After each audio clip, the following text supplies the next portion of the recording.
اور کی محمد سے وفا تو نے تو ہم تیرے ہیں، یہ جہاں چیز ہے کیا لوح و قلم تیرے ہیں۔ مولا صلی وسلم دائما ابدا علی حبیبک خیر الخلق کلہم، هو الحبیب الذی ترجى شفاعته لكل حول من الاحوال مقتحم۔ مولا صلی وسلم دائما ابدا علی حبیبک خیر الخلق کلہم۔ خالق کائنات کی حمد و ثنا کے بعد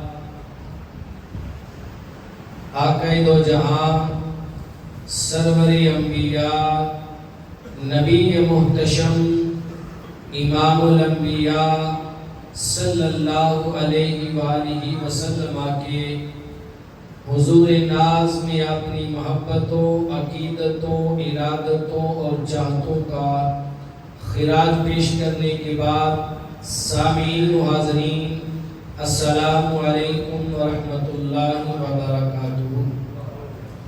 سامعین محتشم،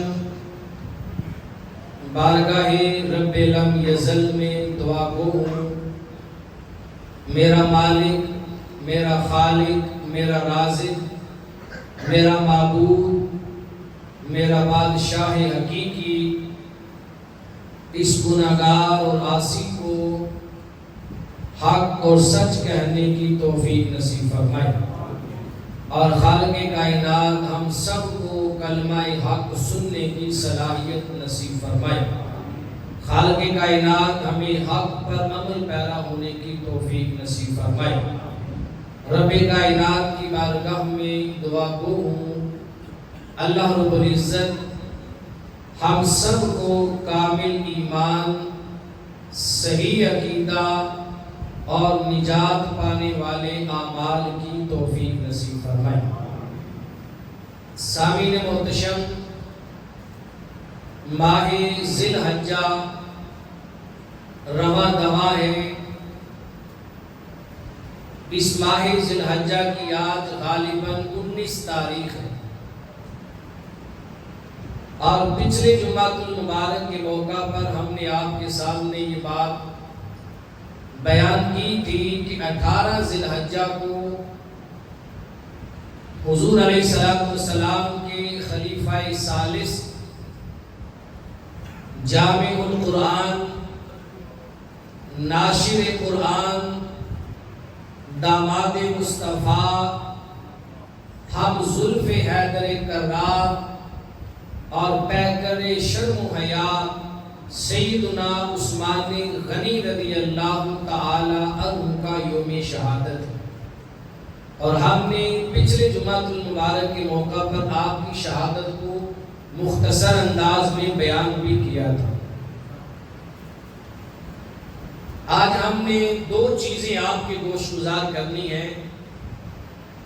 ایک بات تو 18 ذی الحجہ کو سیدنا عثمان غنی رضی اللہ تعالی عنہ کا یوم شہادت ہے، اور دوسرا 18 ذی الحجہ ہی کو تاجدار کائنات صلی اللہ علیہ وآلہ وسلم نے مولا کائنات علی المرتضی شیر خدا رضی اللہ تعالی عنہ کو ولایت کی سند عطا فرمائی۔ تاجدار کائنات نے سند ولایت اور اعلان ولایت جو فرمایا، اس کی تاریخ بھی 18 ذی الحجہ۔ اس سے قبل بطور تمہید یہ بات ذہن نشین رکھیں، ان میں سے کچھ باتیں ایسی ہیں جو میں بار کہتا رہتا ہوں تاکہ ہمارے ذہنوں کے اندر راسخ ہو جائے اور پختہ ہو جائیں، اور ہم صحیح العقیدہ قرآن اور سنت کے مطابق اپنی زندگی گزارنے والے ہو جائیں۔ حضور علیہ السلام کے صحابہ کرام جو ہیں وہ تو غالباً 1.25 لاکھ کے لگ بھگ ہیں۔ ان میں سے کچھ صحابہ کرام ایسے خاص ہیں جنہیں حضور علیہ السلام کی صحبت زیادہ میسر ہوئی اور بار بار حضور علیہ السلام کی صحبت سے فیض یاب ہوئے. بعض مشہور صحابہ ہیں، درجے کے اعتبار سے بلند ہیں، اور جمہور اہل سنت کا موقف یہ ہے کہ تاجدار کائنات صلی اللہ علیہ وآلہ وسلم کے بعد اس کائنات عالم کے اندر بلا فصل جو حضور علیہ السلام کے خلیفہ بھی ہے اور کائنات عالم کے اندر سب سے افضل ترین ہستی بھی ہے، ان کا نام حضرت ابوبکر صدیق رضی اللہ تعالی عنہ ہے. ان کے بعد دوسرے نمبر پر جو ہستی اس کائنات عالم میں سب سے افضل ہے، ان کا نام حضرت عمر فاروق رضی اللہ تعالی عنہ ہے. پھر ان کے بعد تیسرے نمبر پر جو ہستی سب سے افضل و اعلیٰ ہے درجے کے اعتبار سے، ان کا نام حضرت سیدنا عثمان غنی رضی اللہ تعالی عنہ ہے. ان کے بعد چوتھے نمبر پر جو ہستی سب سے افضل و اعلیٰ ہے، اس کا نام مولا کائنات مشکل کشا علی المرتضیٰ شیر خدا رضی اللہ تعالی عنہ ہے. یہ جمہور کی ترتیب ہے، یہ اہل سنت کا موقف ہے، اور یہی بات حق ہے. اب یہ چار بڑے مشہور صحابہ ہیں جنہیں چار یار بھی کہا جاتا ہے، اور حق چار یار کا جب نعرہ لگتا ہے ان سے مراد یہی چار ہستیاں ہوتی ہیں. ان کا ذکر بھی ترتیب ہے، ہمارا یہ ایمان ہے. لیکن یہ بات ذہن نشین رکھیں، ہمارے بعض ذہنوں کے اندر یہ بات ہوتی ہے کہ خلفائے راشدین کا جب لفظ بولا جائے تو یہ چار ہستیاں مراد ہوتی ہیں. یاد رکھیں، خلفائے راشدین سے مراد یہ چار ہستیاں بھی ہیں، لیکن اگر کوئی کہے کہ یہ چار ہی ہیں تو یہ بات غلط ہے. خلفائے راشدین میں صرف چار نہیں، خلفائے راشدین میں 5 ہستیاں آتی ہیں. حضور علیہ السلام کا فرمان تھا، میرے بعد خلافت 30 سال تک قائم رہے گی. 30 سال، اس کے بعد آگے پھر بادشاہت اور ملوکیت ہوگی. تو حضور علیہ السلام کے بعد جو 30 سال خلافت کے ہیں، ان 30 سالوں میں حضرت امام حسن مجتبی رضی اللہ تعالی عنہ کے بھی 6 ماہ شامل. 6 ماہ تک آپ ہی خلیفہ رہے. خلیفہ خامس، 5ویں خلیفہ حضرت امام حسن مجتبی رضی اللہ تعالی عنہ ہیں. آپ نے بھی 6 ماہ تک خلافت کی. آپ کے 6 ماہ جب مکمل ہوئے تو 30 سال مکمل ہو گئے. تو خلفائے راشدین کا جب لفظ بولا جائے گا تو ان میں 4 ہستیاں نہیں بلکہ 5 ہستیاں آئیں گی. 4 تو یہ ہستیاں ہو گئی، سیدنا صدیق اکبر رضی اللہ تعالی عنہ، سیدنا عمر فاروق رضی اللہ تعالی عنہ، حضرت عثمان غنی رضی اللہ تعالی عنہ، مولا علی شیر خدا رضی اللہ تعالی عنہ، اور 5ویں ہستی حضرت امام حسن مجتبی رضی اللہ تعالی عنہ. ان 5 ہستیوں کو خلفائے راشدین کہا جاتا ہے. اب اگلی بات،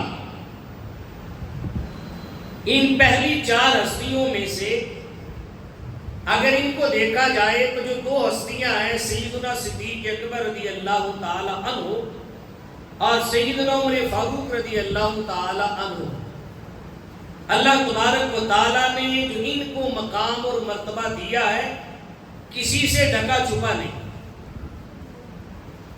ان کو اللہ پاک نے جو کمالات عطا فرمائے ہیں کسی سے ڈھکے چھپے نہیں. ان کے فضائل و کمالات جو بیان میں زبان رسالت سے بیان ہوئے ہیں وہ کسی سے پنہا اور پوشیدہ نہیں ہیں.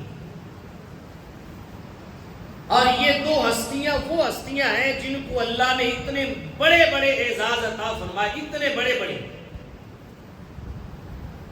بڑے اعزاز عطا فرمائے کہ یہ اعزاز انہی کا مقدر تھا۔ سیدنا صدیق اکبر اور سیدنا فاروق اعظم کا اعزاز یہ ہے کہ یہ دونوں تاجدار کائنات صلی اللہ علیہ وسلم کے سسر ہیں۔ دونوں کیا ہے؟ حضور علیہ السلام کے سسر ہیں۔ سیدنا صدیق اکبر رضی اللہ تعالی عنہ کی صاحبزادی ام المومنین اما عائشہ صدیقہ عتیقہ عفیفہ رفیقہ رضی اللہ تعالی عنہ حضور علیہ السلام کی محبوب زوجہ ہے، مومنوں کی ماں ہے۔ سیدنا صدیق اکبر رضی اللہ تعالی عنہ کی صاحبزادی ہے۔ اسی طرح سیدنا فاروق اعظم رضی اللہ تعالی عنہ کی صاحبزادی حضرت سیدہ حفصہ بنت عمر رضی اللہ تعالی عنہا، یہ بھی حضور علیہ السلام کی زوجہ ہے اور تمام مومنوں کی ماں ہے۔ اس اعتبار سے یہ دونوں ہستیاں جو ہیں یہ حضور علیہ السلام کے سسر ہیں اور حضور علیہ السلام ان دونوں کے داماد ہیں۔ حضور علیہ السلام ان دونوں کے داماد ہیں۔ اور یہ جملہ میں پہلے بھی کئی مرتبہ کہہ چکا ہوں کہ سیدنا صدیق اکبر رضی اللہ تعالی عنہ حضرت عائشہ صدیقہ رضی اللہ تعالی عنہ کے والد ہیں، اور عائشہ صدیقہ رضی اللہ تعالی عنہ سارے مومنوں کی ماں ہیں، اور ماں کا جو باپ ہوتا ہے وہ نانا کہلاتا ہے۔ اس اعتبار سے سیدنا صدیق اکبر رضی اللہ تعالی عنہ ساری امت مصطفیٰ کے نانا ہیں، امت مصطفیٰ کے نانا جان ہیں۔ سیدنا فاروق اعظم بھی امت مصطفیٰ کے نانا جان ہیں۔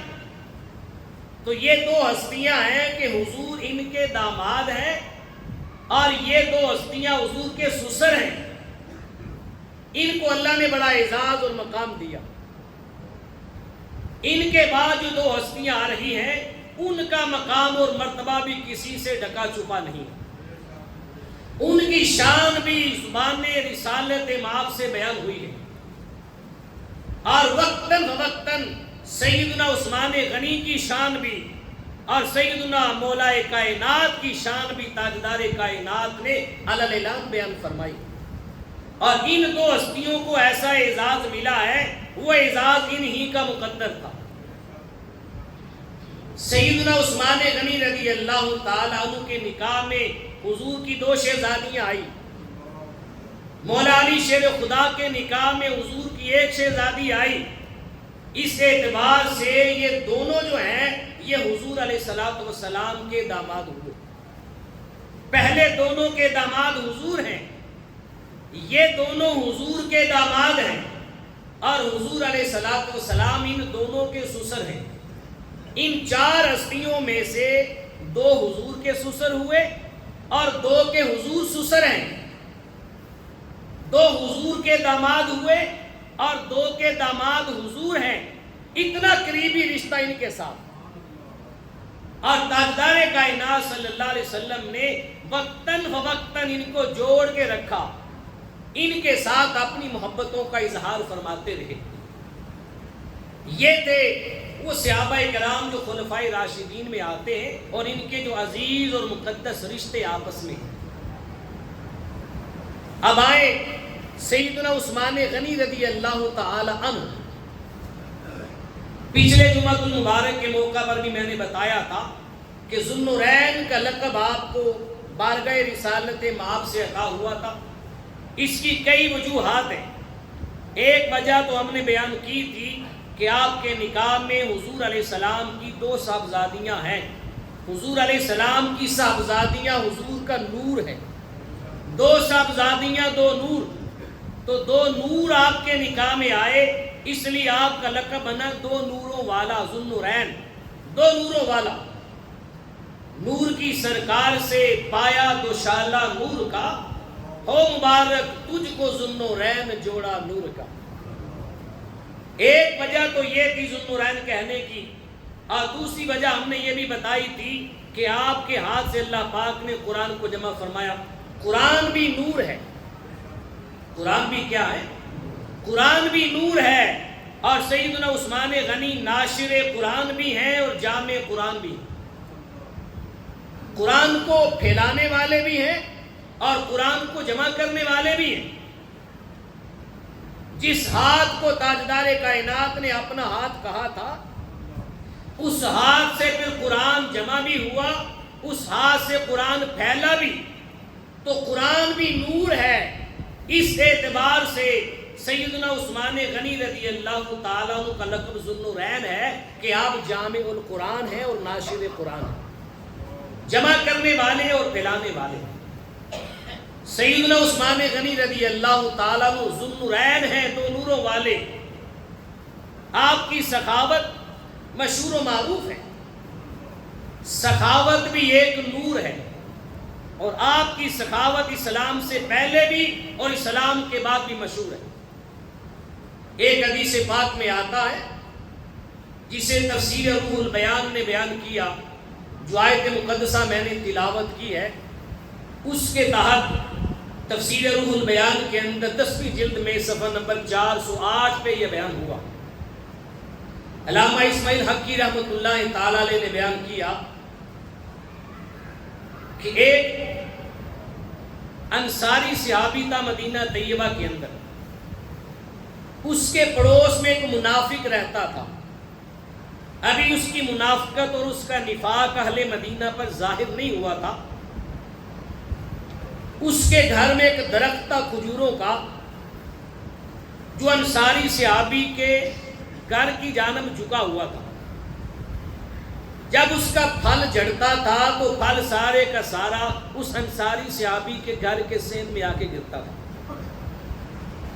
اب کسی کے صحن میں پھل گرے تو دو ہی صورتیں ہو سکتی ہیں، یا تو گھر والا خود اپنے بچوں سے بچائے کہ کسی کی امانت ہے اور خود سمیٹ کے اس کو واپس کرے، بار بار یہ کرنا مشکل ہوتا ہے، اور گھر گری ہوئی چیز اپنے بچوں سے بچانا بھی مشکل ہوتا ہے۔ گھر کا سربراہ ہمیشہ گھر میں نہیں پڑا رہتا، اپنے کام کاج کے لیے گھر سے باہر بھی جاتا ہے۔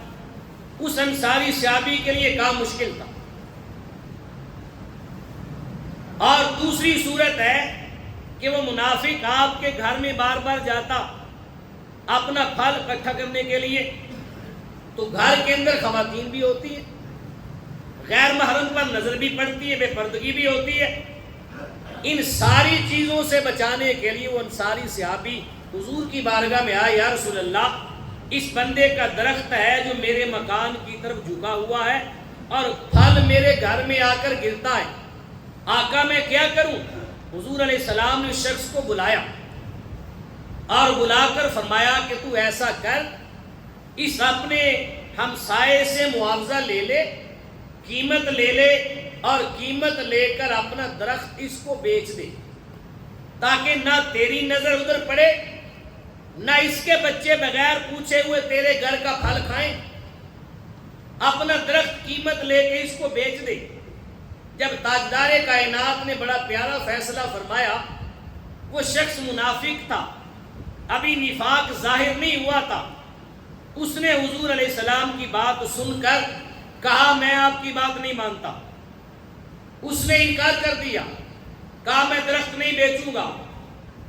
جب حضور علیہ السلام کی زبان پاک سے نکلے ہوئے الفاظ کا اس نے انکار کیا، اور انکار کر کے بے ادبی کرنے میں اسے کوئی شائبہ نہیں ہوا، اس نے بے ادبی کر دی اور چلا گیا پشت پھیر کر۔ جب سیدنا عثمان غنی رضی اللہ تعالی عنہ کو معلوم ہوا کہ اس بندے نے میرے محبوب کی بات کا انکار کیا ہے اور میرے آقا نے جو کرنا چاہا اور جو حکم دیا، اس نے میرے محبوب کے حکم سے اپنا سر جھٹک لیا ہے، سیدنا عثمان غنی رضی اللہ تعالیٰ اس کے پاس گئے اور پہنچے، اسے کہا کہ حضور نے تمہیں کہا تھا درخت بیچنے کے لیے، تم نے کیوں نہیں بیچا؟ اس نے کہا میں نہیں بیچوں گا، میرا سرمایہ ہے۔ آپ فرمانے لگے کہ قیمت بول، وہ تجھے ایک درخت کی قیمت دینے والا تھا۔ کہا عثمان غنی اپنے محبوب کی زبان سے نکلے ہوئے کلمات کی بے ادبی اور توہین گوارا نہیں کرے گا۔ کہا اس کی قیمت بول۔ کہا مدینہ طیبہ میں دیکھ تجھے کون سا باغ پسند ہے، اس ایک درخت کے بدلے میں تجھے سارا باغ خرید کے دوں گا. اس نے کہا مجھے باغ دے دو. سیدنا عثمان غنی رضی اللہ تعالی عنہ نے پورا باغ خرید کر اس کو دیا اور ایک درخت لے کر اس انصاری صحابی کو دے دیا. کہا یہ میرے محبوب کا فیصلہ تھا, کہا یہ میرے مصطفیٰ کی زبان سے نکلا تھا, پھر بھلا کیسے ہو سکتا تھا جو درخت تاجدار کائنات نے انصاری صحابی کو دے دیا وہ ایک منافق کے پاس رہے. یہ آپ کی سخاوت کا عالم تھا. سیدنا عثمان غنی رضی اللہ تعالیٰ عنہ نے ہر لمحہ بارگاہ رسالت مآب سے دعائیں لی. جب یہ معاملہ پیش آیا اس موقع پر رب کائنات نے قرآن مجید کی یہ 3 مختصر آیتیں نازل فرمائی. سَيَذَّكَّرُ مَن يَخْشَىٰ وَيَتَجَنَّبُهَا الْأَشْقَىٰ الَّذِي يَصْلَى النَّارَ الْكُبْرَىٰ. فرمایا جو بندہ اللہ سے ڈرتا ہے ان قریب وہ نصیحت قبول کرے گا. میں یکشا جو اللہ سے ڈرتا ہے, میں یکشا سے مراد یہاں پر سیدنا عثمان غنی رضی اللہ تعالی عنہ ہے. آپ نے وہ الفاظ سنے تو فوراً جا کے باغ خرید کے اس کو دیا اور درخت خرید کے اس سے لے کر انصاری صحابی کو دے دیا. وَيَتَجَنَّبُهَا الْأَشْقَىٰ, اور جو سب سے بڑا بدبخت انسان ہے وہ اس نصیحت سے دور رہے گا. اس سے مراد وہ منافق تھا. الَّذِي يَصْلَى النَّارَ الْكُبْرَىٰ, اور اسے جلتی ہوئی اور بھڑکتی ہوئی آگ میں دوزخ کے اندر ڈال دیا جائے گا, جس نے حضور علیہ الصلوۃ والسلام کی بات کا انکار کیا. یہ سیدنا عثمان غنی رضی اللہ تعالی عنہ کی سخاوت کا عالم ہے. تو سخاوت بھی ایک نور ہے, ایک نور ہے, اور سخی بندے کو اللہ تعالیٰ نے اپنا دوست کہا. سخی اللہ کا دوست ہے, سخاوت نور ہے. سیدنا عثمان غنی سخاوت کے بادشاہ تھے, اس لیے آپ کو ذو النورین کہا جاتا ہے کہ سخاوت بھی نور, قرآن بھی نور, اور تاجدار کائنات کی شہزادیاں بھی نور. رب کائنات نے بے یک وقت کئی نور سیدنا عثمان غنی رضی اللہ تعالیٰ عنہ کو عطا فرمائے تھے, اس لیے آپ کا لقب کیا تھا, ذو النورین. اور آپ کی شہادت مبارکہ 18 ذی الحجہ کو مدینہ طیبہ میں حالت روزہ میں آپ کی جمعۃ المبارک کے دن قرآن کی تلاوت کرتے ہوئے شہادت ہوئی, جس کا بیان ہم نے پچھلے جمعۃ المبارک کے موقع پر کر دیا. آج جو نئی بات ہے, 18 ذی الحجہ کو ہی مولا کائنات, مشکل کشا, علی المرتضیٰ, شیر خدا, کرم اللہ وجہ الکریم, آپ کی ولایت کا اعلان تاجدار کائنات صلی اللہ علیہ وسلم نے فرمایا تھا. حضور علیہ الصلوۃ والسلام سن 10 ہجری کے اندر حج فرمانے کے لیے مکہ المکرمہ میں گئے. یہ ہم نے حج کی فضیلت اور حضور علیہ السلام کا سفر حج سے قبل ایک جمعہ پہلے بیان کیا تھا, اس میں بتایا تھا. سن 8 ہجری میں مکہ فتح ہوا تھا. اس سے پہلے جو حج ہوتے تھے ان کی سربراہی مشرکین کرتے تھے, ان کے قبضے میں تھا مکہ المکرمہ. 8 ہجری میں مکہ فتح ہوا, اس کے بعد پہلا حج 9 ہجری میں ہوا, جو مسلمانوں کے فتح مکہ کے بعد ہوا. یہ حج حضرت سیدنا صدیق اکبر رضی اللہ تعالیٰ عنہ کی قیادت میں ہوا, اور اس حج میں بھی حضور شامل نہیں ہوئے کیونکہ پہلے مشرکین حج میں آتے تھے. یہ 9 ہجری کا جو حج تھا یہ پہلا حج تھا, اور اس حج کے موقع پر اللہ تعالیٰ نے مشرکین کو آئندہ سال کے لیے حرم کے قریب آنے سے روک دیا. مشرکین کو نکال دیا, ان کا تسلط, ان کا غلبہ, سارا کچھ ختم کر دیا. جب مشرکین مکمل حرم سے دور ہو گئے, نکال دیے گئے, اور خالصتاً مسلمان رہ گئے, پھر اگلا سال جب آیا سن 10 ہجری کا تھا, کوئی ایک مشرک بھی مکہ میں آنے والا نہیں تھا حج کے لیے. مشرکین سے مکہ کو پاک کر دیا, حرم کو پاک کر دیا. جب پاک ہو گیا تو پھر تاجدار کائنات سن 10 ہجری میں حج کے لیے تشریف لے گئے. یہ حضور علیہ الصلوۃ والسلام کی زندگی کا پہلا اور آخری حج تھا۔ حضور علیہ الصلوۃ والسلام نے اپنی زندگی میں ایک بار حج کیا، بس 10 ہجری میں حج کیا۔ حج کرنے کے بعد وہاں پر حضور علیہ الصلوۃ والسلام نے خطبہ حجۃ الوداع دیا، بڑا مشہور خطبہ حجۃ الوداع کا۔ بہت سارے احکامات حضور نے امت کو سکھائے، دین کی تکمیل ہوئی، مناسک حج سکھائے گئے اور بہت سارے پیغامات دے دیے گئے۔ حج کمپلیٹ ہوا، مکمل ہوا۔ حضور علیہ السلام لاکھوں کی تعداد میں لوگ تھے، صحابہ کرام تھے، آپ کی ازواج مطہرات تھی۔ حضور علیہ السلام واپس پلٹ کر آئے۔ جب واپس آ رہے تھے تو مکہ اور مدینہ کے درمیان ایک مقام آتا ہے جحفہ کے قریب، اس مقام کا نام ہے غدیر خم۔ اس مقام پر آ کر تاجدار کائنات صلی اللہ علیہ وسلم نے قیام فرمایا، وہاں پڑاؤ کیا، آقا وہاں رکے۔ اس قافلے میں بہت سارے لوگ تھے جو آگے جا چکے تھے، حکم دیا گیا جو آگے نکل گئے ان کو واپس بلایا جائے۔ انہیں واپس بلایا، اور بہت سارے ایسے تھے قافلے میں جو پیچھے رہتے تھے، بھی بہت دور تھے، وہاں بیٹھ کے ان کا انتظار کیا گیا۔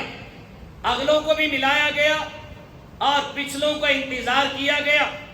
جب سارے صحابہ اور حج پہ جانے والے قافلے والے کثیر تعداد میں وہاں جمع ہو گئے، غدیر کا مقام تھا، درختوں کی چھاؤں میں بیٹھے، میرے آقا صلی اللہ علیہ وسلم سارے صحابہ کو جمع کیا اور منبر منگوایا گیا۔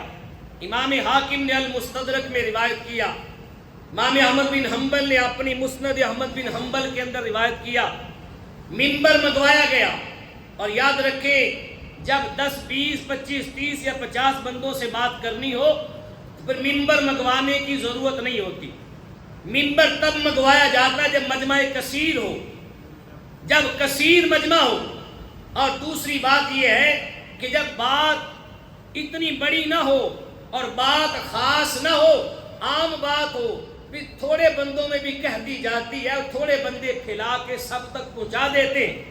لیکن جب بات خاص ہوتی ہے، جب اعلان خاص ہوتا ہے، پھر اگلے پچھلے سارے جمع کیے جاتے ہیں، پھر منبر لگوایا جاتا ہے۔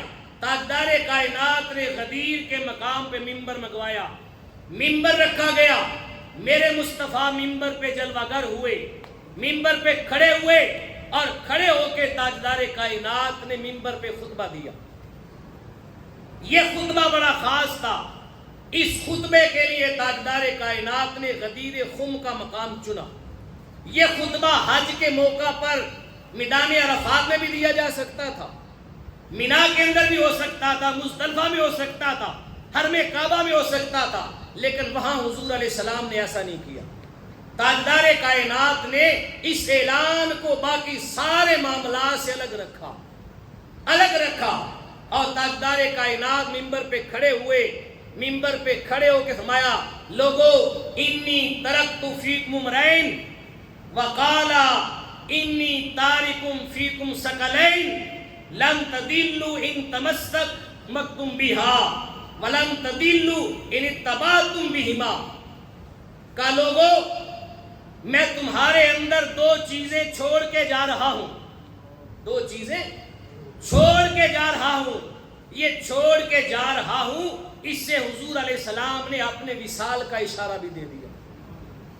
کہا 2 چیزیں چھوڑ کے جا رہا ہوں، انا تارکن فیکم الثقلین، تم میں 2 بڑی بھاری چیزیں چھوڑ کے جا رہا ہوں، لن تضلوا ان تمسکتم بہما، جس بندے نے ان دونوں کو تھام لیا وہ بندہ کبھی گمراہ نہیں ہو سکتا، کبھی گمراہ نہیں ہو سکتا۔ یہ نہیں فرمایا کہ دونوں میں سے ایک کو بھی تھام لیا تو گمراہ، کہا نہیں، جس نے دونوں کو تھام لیا، ان اتبعتم بہما، جس نے ان دونوں کی اتباع اور پیروی کر لی وہ بندہ کبھی گمراہ نہیں ہو سکتا۔ یہ تاریخی خطبہ دیا میرے آقا نے اور فرمایا وہ 2 چیزیں کون سی ہیں؟ کہا کتاب اللہ واہل بیت اطرتہ، کا ان 2 چیزوں میں ایک چیز خدا کا کلام کتاب اللہ ہے اور دوسری چیز میری اہل بیت اور میری اطرت ہے۔ لوگوں ان دونوں کو مضبوطی سے تھام لو نہ قرآن کو چھوڑنا، نہ میری اہل بیت کو چھوڑنا، کبھی گمراہ نہیں ہو پاؤ گے تم۔ یاد رکھیں، انسان کے عقائد جو ہیں، عقائد اس کی حقیقت دو چیزیں ہیں، ایک توحید اور دوسری رسالت۔ عقائد کی بنیاد دو چیزوں پہ ہے، توحید اور رسالت پہ۔ ایک اللہ ہے اور دوسرا اللہ کا محبوب ہے۔ تاجدار کائنات نے دو چیزوں کا اعلان کیا کہ لوگوں دو چیزیں چھوڑ کے جا رہا ہوں، ایک رب کی طرف سے تحفہ ہے، اور وہ کیا ہے؟ کتاب اللہ، اللہ کا کلام اللہ، اللہ کا قرآن، یہ رب کی طرف سے تحفہ ہے، اسے بھی کبھی نہ چھوڑنا، ہدایت کی ضمانت اسی میں ہے۔ اور دوسرا کہا اہل بیت کی طرفی، کہا میری اہل بیت اور میری عطرت یہ مصطفیٰ کی طرف سے تحفہ ہے، کہا یہ بھی تمہارے لیے ہدایت کی ضمانت ہے، ان کا دامن بھی کبھی نہ چھوڑنا۔ دو چیزیں تاجدار کائنات نے عطا فرما دی، ایک اللہ کی جانب سے تحفہ ہوا اور ایک بارگاہ مصطفیٰ کی جانب سے تحفہ ہوا۔ پھر آگے حضور علیہ السلام نے فرمایا لن یفترقا، یہ دو چیزیں آپس میں کبھی جدا نہیں ہو سکتی۔ قرآن اہل بیت سے جدا نہیں ہو سکتا، اہل بیت قرآن سے جدا نہیں ہو سکتی۔ لن یفترقا، یہ دونوں چیزیں کبھی بھی جدا نہیں ہو سکتی، حتی یرد علی حوض، یہاں تک کہ جب قیامت کا دن ہوگا اور میں اپنے حوض کوثر پہ کھڑا ہوں گا، حوض کوثر پر قیامت کے دن قرآن اور میری اہل بیت دونوں میری بارگاہ میں اکٹھے آئیں گے، کہ حوض کوثر پہ بھی اکٹھے ملیں گے، یہ کبھی جدا نہیں ہو سکتے، اور انہیں جدا کرنے کی کوشش بھی نہ کرنا۔ جس نے ان میں سے ایک کا دامن چھوڑ دیا، جدا کرنے کی کوشش کی، وہ بندہ گمراہ ہو گیا۔ یہ حضور خطبہ ارشاد فرما رہے ہیں۔ پھر آگے حضور نے یہ خطبہ دینے کے بعد فرمایا حل تعلمون، کیا تم جانتے ہو النبی اولا بالمؤمنین من انفسہم، کہا کہ میں مومنوں کی جانوں سے بھی زیادہ قریب ہوں۔ قرآن کی آیت پڑھی، کہا النبی اولا بالمؤمنین من انفسہم، کیا تم لوگ جانتے ہو کہ میں مومنوں کی جانوں سے بھی زیادہ قریب ہوں؟ حل تشہدون النبی اولا بالمؤمنین من انفسہم، کیا تم اس بات کی گواہی دیتے ہو کہ میں سارے مومنوں کی جانوں کا حاکم ہوں؟ سب نے کہا قالوا بلا یا رسول اللہ، یا رسول اللہ کیوں نہیں، آپ حق فرما رہے ہیں، آپ سارے مومنوں کی جانوں کے حاکم ہیں۔ حل تشہدون النبی اولا بالمؤمنین من انفسہم، کیا تم گواہی دیتے ہو کہ میں سارے مومنین کی جانوں کا ولی ہوں؟ اولا ایک معنی ولایت بھی ہے، کیا تم گواہی دیتے ہو کہ میں سارے مومنوں کی جانوں کا ولی ہوں؟ قالوا بلا یا رسول اللہ، سارے صحابہ نے کہا یا رسول اللہ کیوں نہیں، ہم گواہی دیتے ہیں کہ آپ سارے مومنوں کی جانوں کے ولی ہیں، سارے مومنوں کی جانوں کے ولی ہیں۔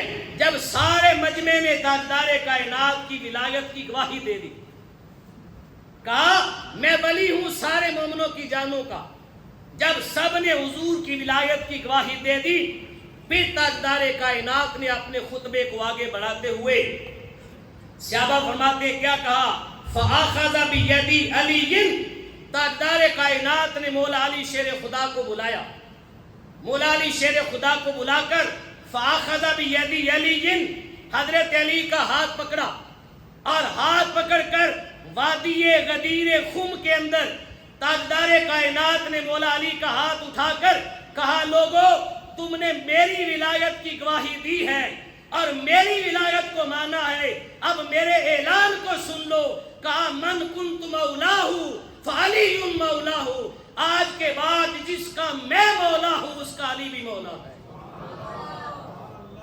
کہا جس کا میں ولی ہوں اس کا علی بھی ولی ہے، کہا جس نے علی کو ولی نہیں مانا اس نے مجھے ولی نہیں مانا، جس نے علی کو مولا نہیں مانا اس نے مجھے مولا نہیں مانا، کہا جس کا میں مولا ہوں اس کا علی مولا ہے، اور اعلان کر دیا علی ولیکم بعدی، اب میرے بعد علی سارے مومنوں کا ولی ہے۔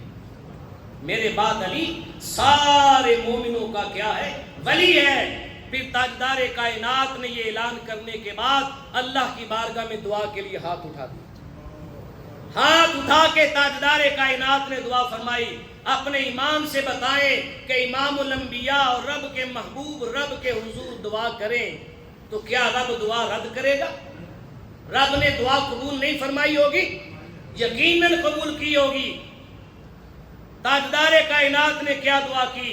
دعا کی اللہم والی من والاہو، اے اللہ تو صرف اس بندے کو، اس بندے کا ولی بننا جس کا علی ولی ہے، جس کا علی ولی ہے۔